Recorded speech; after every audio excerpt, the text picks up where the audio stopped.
ठीक है, आज की क्लास हम लोग शुरू करते हैं। तो आज हम लोग पॉलीहाइड्रमनियोस के बारे में पढ़ेंगे कि पॉलीहाइड्रमनियोस क्या होता है। ठीक है, पॉलीहाइड्रमनियोस है, ओलिगोहाइड्रमनियोस है, ये क्या एमनियोटिक फ्लूइड डिसऑर्डर होते हैं। ठीक है, तो पॉलीहाइड्रमनियोस की डेफिनेशन क्या होती है? जब लाइकर एमनाई जो होता है या जो एमनियोटिक फ्लूइड है उस वो 2000 ml से ज़्यादा हो जाता है, तो उस कंडीशन को क्या बोलते हैं? पॉलीहाइड्रमनियोस बोलते हैं। When the Liker MNI exceeds 2000 ml, then this condition is called polyhydramnios. ठीक है, ये क्या इसकी एनाटॉमिकल या जो थ्योरेटिकल डेफिनेशन है वो है कि जब पॉलीहाइड्रमनियोस किसे बोलते हैं? जब लाइकर एमएनआई 2000 ml से ज़्यादा हो जाता है तो उस कंडीशन को पॉलीहाइड्रमनियोस बोलते हैं। और क्लिनिकल डेफिनेशन की बात करें तो क्या होता है कि जब एक्सेसिव एक्यूमुलेशन होता है लाइकर एमएनआई का, ठीक है, जिसकी वजह से फीमेल को क्या डिस्कम्फर्ट फील होने लगता है। ठीक है, या फिर जब कभी भी क्या यूएसजी वगैरह किया जाए तो उसमें जो लाई है, प्रेजेंटेशन है फीटस का, मतलब जो क्लिनिकल डायग्नोसिस है, फाइंडिंग्स हैं, वो क्या है प्रॉपरली ना मिल पाए, तो उसे क्या बोलते हैं? उस कंडीशन को भी बोलेंगे पॉलीहाइड्रमनियोस। ठीक है, तो पॉलीहाइड्रमनियोस का मतलब क्या है? जब एनाटॉमिकल डेफिनेशन जो इसकी क्या है कि when the liquor amnii exceeds 2000 ml then this condition is called polyhydramnios. और क्लिनिकल डेफिनेशन क्या है?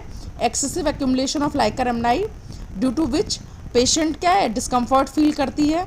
ठीक है, इमेजिंग या जैसे यूएसजी वगैरह है उसमें क्या है लाई है, प्रेजेंटेशन है, जो भी डायग्नोसिस है फीटस की वो क्या प्रॉपर नहीं हो पाती है। ठीक है, तो इस कंडीशन को क्या बोलते हैं? पॉलीहाइड्रमनियोस बोलते हैं।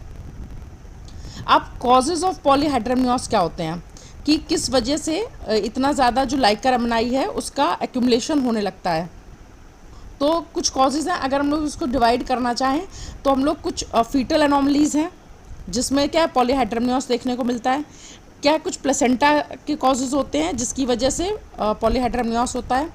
मल्टीपल प्रेगनेंसी भी एक कॉज होता है। कुछ मैटरनल कॉजेज़ होते हैं जिनकी वजह से पॉलीहाइड्रमनियोस होता है।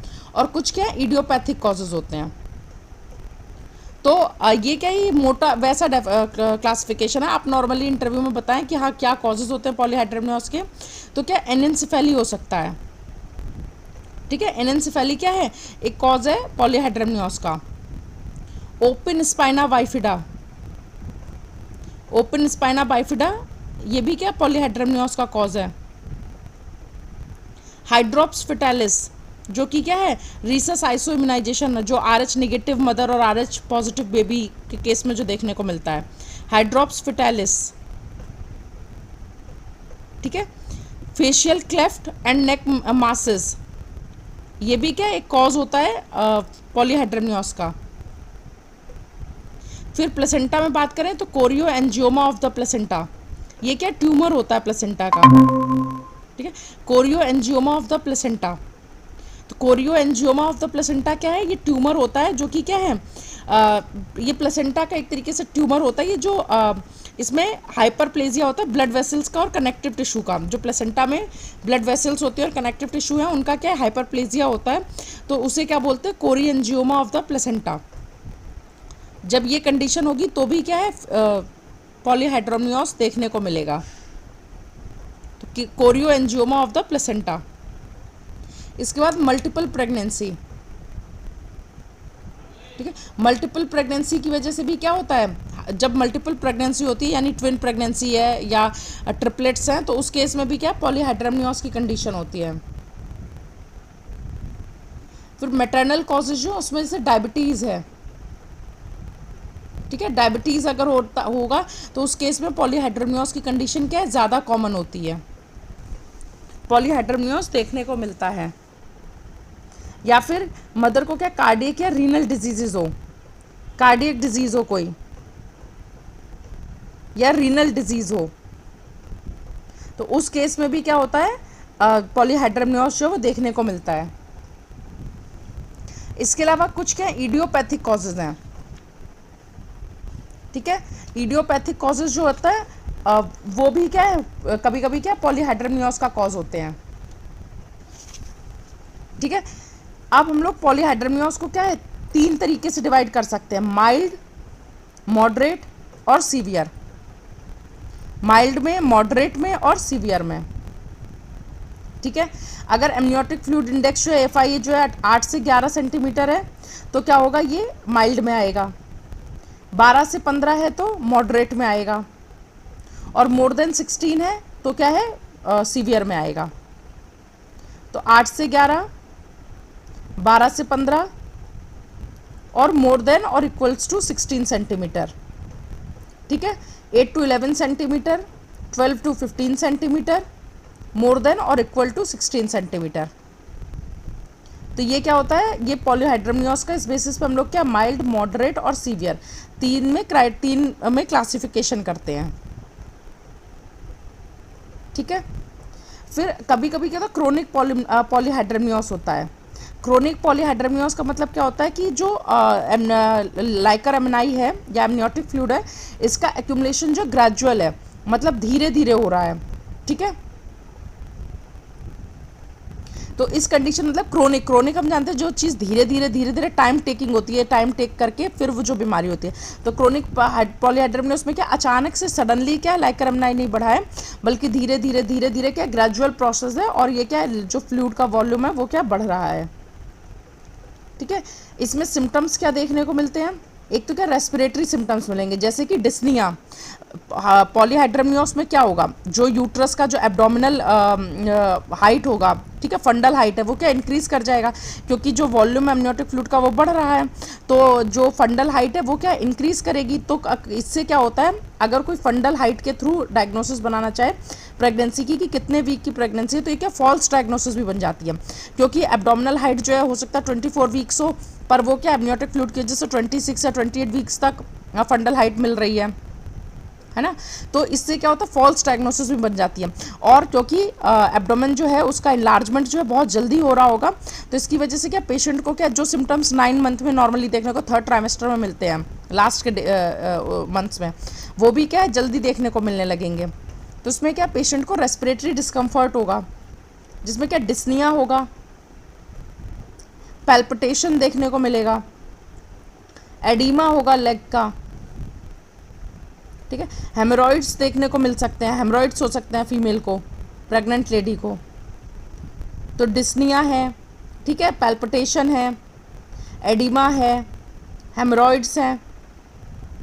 ठीक है, ये सारी चीज़ें क्या पॉलीहाइड्रोमियोस में फीमेल में देखने को मिलेंगी।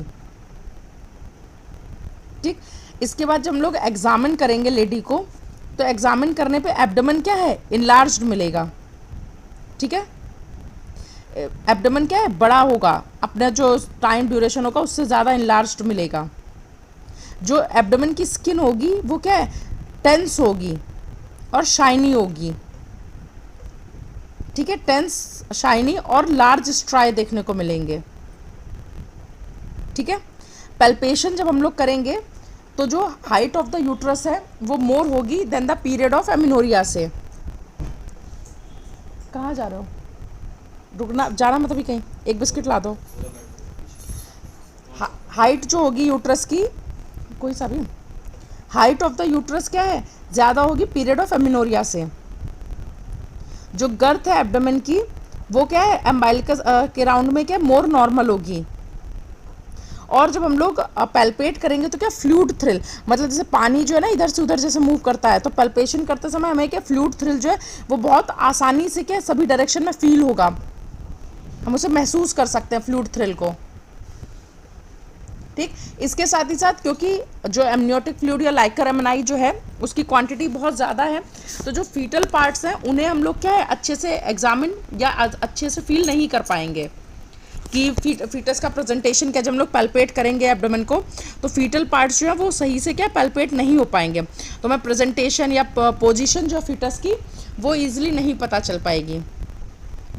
ठीक है, ऑस्कल्टेशन करने पे क्या फीटल हार्ट साउंड जो है वो उतना प्रॉपरली हर्ड नहीं होगा। जैसे नॉर्मल कंडीशन में लाउड फीटल हार्ट साउंड सुनाई देता है, लेकिन जब पॉलीहाइड्रोमियोस होगा तो फीटल हार्ट साउंड जो है वो डिस्टिंक्टली उतना नहीं सुनाई देगा। ठीक है, तो ये सारे क्या है जब हम लोग एग्जामिन करेंगे तो ये सारी चीज़ें मिलेंगी देखने को। ठीक, इसके बाद अगर इन्वेस्टिगेशन की बात करें तो यूएसजी कराएंगे, तो यूएसजी में क्या होता है एएफआई जो है वो बढ़ा हुआ मिलेगा। ठीक है। बाकी अगर isoimmunisation, rhesus isoimmunisation की वजह से तो क्या ब्लड ग्रुप या फिर RH निगेटिव पॉजिटिव वाली कंडीशन भी मिलेगी। ठीक। पॉलीहाइड्रोमियोस के हम लोग डिफरेंशियल डायग्नोसिस किससे करते हैं?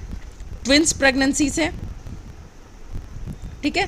ट्विंस प्रेगनेंसी के केस में भी क्या है, ये सारी कंडीशंस मिलेंगे। हाइट जो यूट्रस की वो बढ़ी हुई होगी, ठीक है, ये सब चीज़ें जो है पीरियड ऑफ एमेनोरिया से ज़्यादा हाइट होगी, ये सब देखने को मिलेगा। Pregnancy with huge ovarian cyst, pregnancy जिसमें क्या है ओवेरियन सिस्ट के साथ में हो, और मैटरनल एसाइटिस से। ठीक है। इसके बाद कॉम्प्लिकेशन क्या क्या हो सकता है? तो प्री क्लिम्शिया हो सकता है, मेल प्रेजेंटेशन हो सकता है बेबी का, pre mature rupture of membrane हो सकता है, क्योंकि क्या प्रेशर नीचे की तरफ पड़ रहा होगा, प्री टर्म लेबर हो सकता है, ठीक है, कॉर्ड प्रोलैप्स हो सकता है, सिजेरियन सेक्शन होने के चांसेस क्या बढ़ जाते हैं, रिटेन्ड प्लेसेंटा की कंडीशन हो सकती है, पोस्टपार्टम हैमरेज हो सकता है, सब इन्वोल्यूशन हो सकता है, सब इन्वोल्यूशन हो सकता है। ठीक है। तो ये सारी कंडीशंस क्या है देखने को मिल सकती हैं। Preeclampsia, malpresentation, premature rupture of the membrane, preterm labour, cord prolapse, increased operative delivery, retained placenta, postpartum haemorrhage, shock, subinvolution, ठीक है, इंक्रीज्ड प्यूपेरल मॉर्बिडिटी, ये सारी चीज़ें क्या है, कॉम्प्लिकेशंस क्या है पॉलीहाइड्रोमियोस के हो सकते हैं। ठीक है। फिर ट्रीटमेंट जो है वो भी क्या है डिपेंड करेगा माइल्ड, मॉडरेट और सीवियर के केस में, कि मतलब माइल्ड पॉलीहाइड्रोमियोस है या क्या कहते हैं मॉडरेट पॉलीहाइड्रोमियोस है। ठीक है। अगर डीवीपी यानी डीप वर्टिकल पॉकेट जो है वो 8 से 11 सेंटीमीटर यानी कि क्या है माइल्ड पॉलीहाइड्रोमियोस है। अगर डीवीपी जो है वो 12 से 15 है तो क्या मॉडरेट है, और अगर डीवीपी मोर देन 16 है तो वो क्या है सीवियर है। ठीक। तो जो माइल्ड पॉलीहाइड्रोमियोस है वो क्या होता है मिड ट्राइमेस्टर में मोस्टली देखने को मिलता है, और इसका क्या यूजुअली कोई ट्रीटमेंट की ज़रूरत नहीं होती है। ठीक है। बस फीमेल को थोड़ा सा क्या बेड रेस्ट करने के लिए बोलते हैं, और जो एक्सेसिव एमनियोटिक फ्लूइड का प्रोडक्शन हुआ है वो क्या है अपने आप ही धीरे धीरे क्या होता है ख़त्म हो जाता है। तो माइल्ड के केस में क्या होता है कोई ज़्यादा ट्रीटमेंट की ज़रूरत नहीं होती है।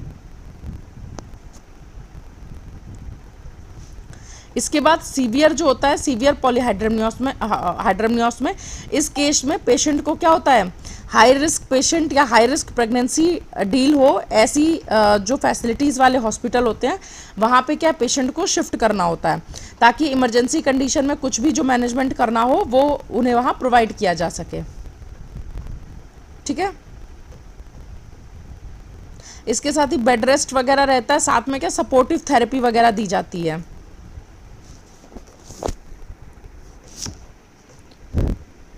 तो इस केस में क्या है जो एमनियोटिक फ्लूइड है उसको क्या है कम किया जाता है, कि एमनियोटिक फ्लूइड जो है उसको क्या है किसी तरीके से कम किया जा सके। तो इसके लिए जो भी प्रोसेस यूज़ होते हैं वो क्या हाई रिस्क प्रेगनेंसी को जो हॉस्पिटल्स डील कर लेते हैं वहाँ पे पॉसिबल होते हैं। ठीक है। जैसे एमनियोसिंथेसिस वगैरह करवाते हैं तो उसमें क्या है लाइकर जो है उसको क्या बाहर निकालते हैं, गुड अमाउंट में लाइकर जो उसको बाहर निकाल देते हैं। इसके बाद जो दूसरा एमनियोटिक फ्लूइड वाला डिसऑर्डर है वो क्या है ओलिगोहाइड्रोमियोस है। तो ओलिगोहाइड्रोमियोस क्या होता है, इसमें क्या होता है जो लाइकर एमनाई है वो डिफिशियंट हो जाता है कम। पॉलीहाइड्रोमियोस में क्या था लाइकर एमनाई बढ़ रहा था, और ओलिगोहाइड्रोमियोस में क्या होगा लाइकर एमनाई क्या है कम हो रहा है। ठीक है। और ये कितना कम हो जाता है कि 200 ml से भी कम हो जाता है टर्म पे, मतलब जब फुल टर्म प्रेगनेंसी है उस समय तक लाइकर एमनाई की जो वैल्यू है जो अमाउंट है वो क्या है 200 ml से कम रह जाता है। Liquor amnii is deficient in amount to the extent of less than 200 ml at term. ठीक है। जब जो मैक्सिमम वर्टिकल पॉकेट जो लाइकर की वो लेस देन 2 सेंटीमीटर रह जाती है, ठीक है, या AFI जो है वो लेस देन क्या 5 सेंटीमीटर होता है, तो उसे क्या बोलते हैं, ओलिगोहाइड्रमनियोस कहते हैं, ठीक है। जब AFI लेस देन 5 सेंटीमीटर है तो उसे क्या ओलिगोहाइड्रमनियोस बोलेंगे। इसके कॉजेज क्या क्या हो सकते हैं, तो कॉजेज में सबसे पहले फीटल कॉजेज क्या है, फीटल क्रोमोसोमल एनॉमली हो सकती है, बच्चे में क्या है कोई क्रोमोसोमल एनॉमली है जिसकी वजह से क्या ओलिगोहाइड्रमनियोस हो रहा है। रीनल एजेनेसिस हो सकता है, यानी कि क्या किडनी का क्या प्रॉपर फॉर्मेशन नहीं हो पाया है। स्पॉन्टेनियस रप्चर ऑफ मेम्ब्रेन हो सकता है, IUGR हो सकता है, पोस्ट मैच्योरिटी जो है वो भी एक कॉज हो सकता है।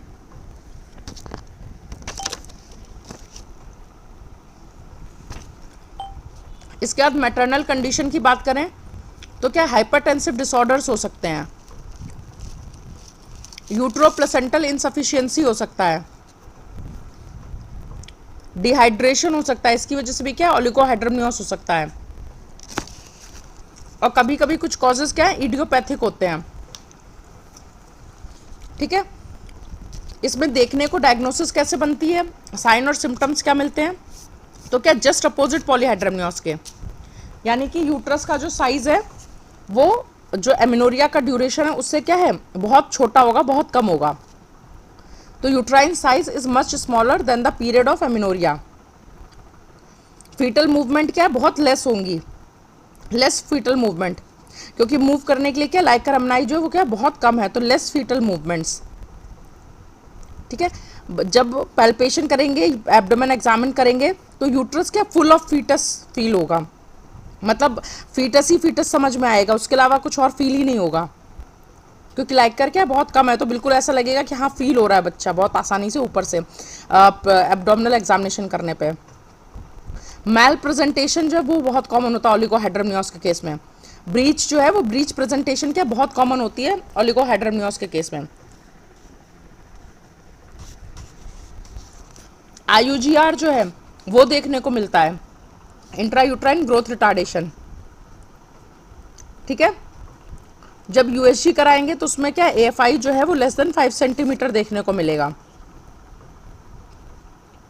इसके बाद कॉम्प्लिकेशंस क्या क्या हो सकते हैं IUGR के, एबॉर्शन हो सकता है, डिफॉर्मिटी होता है, डिफॉर्मिटी हो सकता है क्यों, क्योंकि एमनियोटिक फ्लूइड बहुत कम है, बच्चा प्रॉपरली फ्रीली मूव नहीं कर पा रहा है, तो कभी कभी क्या होता है एडिशंस का फॉर्मेशन हो जाता है जिसकी वजह से क्या डिफॉर्मिटी हो जाएगी, ठीक है। डिफॉर्मिटी में जैसे कि क्या है राई नेक है या क्लब फुट है, ठीक है, ये सब देखने को मिलता है।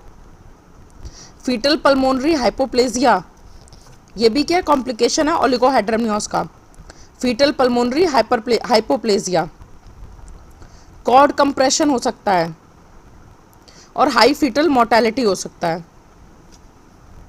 ठीक है। इसके साथ ही साथ प्रोलॉन्ग्ड लेबर हो सकता है, लेबर क्या है प्रोलॉन्ग्ड बढ़ जाता है क्यों, क्योंकि एमनियोटिक फ्लूइड और ये सब मिलके क्या नीचे की तरफ सर्विक्स की तरफ प्रेशर डालते हैं, तो इसकी कमी की वजह से क्या होता है लेबर में क्या टाइम लगता है। ऑपरेटिव इन्फ्लुएंसेस ज़्यादा होते हैं, मतलब सिजेरियन सेक्शन होने के चांसेस क्या बढ़ जाते हैं, क्यों, क्योंकि एक तो क्या मैल प्रेजेंटेशन है, ब्रीच प्रेजेंटेशन है, दूसरा लेबर भी क्या प्रोलॉन्ग्ड है। मैटरनल मॉर्बिडिटी यानी कि फीमेल को क्या है अपनी हेल्थ जो है वो गेन करने के लिए क्या है ज़्यादा समय लग सकता है, तो मैटरनल मॉर्बिडिटी होती है, यानी इंक्रीज्ड मैटरनल मॉर्बिडिटी, ठीक है। ट्रीटमेंट में क्या होता है हम लोग ऐसी मेडिसिन का यूज़ करते हैं जिनसे कि क्या एमनियोटिक फ्लूइड का जो वॉल्यूम है वो बढ़ाया जा सके, ठीक है। तो ये क्या है, ये एमनियोटिक फ्लूइड का जो डिसऑर्डर है यानी पॉलीहाइड्रमनियोस और ओलिगोहाइड्रमनियोस, ये दोनों मैंने आप लोगों को बताया, ठीक है। तो आज की क्लास जो है वो यहीं तक रहेगी।